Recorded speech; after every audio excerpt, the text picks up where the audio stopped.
خود کی کرپشن کا امتحان۔ اگر آپ کسی ہوٹل میں چائے پیتے ہوئے گھر کی چائے سے زیادہ چینی ڈالتے ہیں تو آپ کے بدعنوان ہونے کے زیادہ امکانات ہیں۔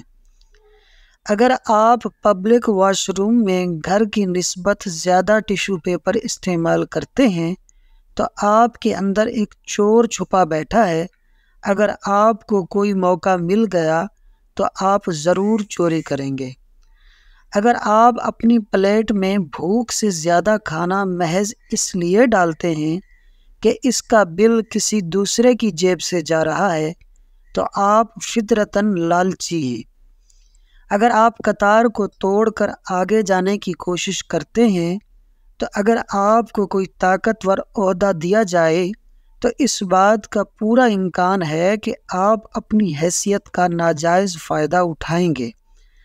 اگر ٹریفک جام میں آپ قطار توڑ کر دوسری گاڑیوں کے اندر گھسنے کی کوشش کرتے ہیں تو جب آپ کو کبھی سرکاری پیسے کا رکھوالا بنایا جائے تو اس بات کا پورا امکان ہے کہ آپ اس میں غبن کے مرتکب ہوں گے، کیونکہ آپ کو قوانین و ضوابط پر عمل سے نفرت ہے۔ اگر آپ اپنے گھر کے گندے پانی کا انتظام بہتر کرنے کی بجائے گندے پانی کا رخ دوسرے کے گھر کی طرف کر دیتے ہیں تو آپ کو معاشرتی آداب معلوم نہیں۔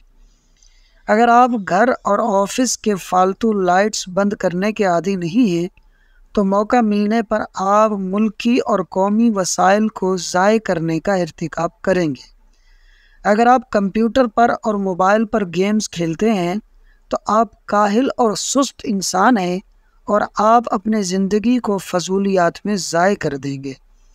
اگر آپ طالب علم ہیں اور امتحان کی تیاری صرف امتحان سر پر آنے پر کرتے ہیں تو آپ بددیانت، کاہل اور کام چور ہیں، اور آپ اپنے ساتھ ساتھ اپنے والدین، معاشرہ اور قوم کے بھی دشمن ہیں۔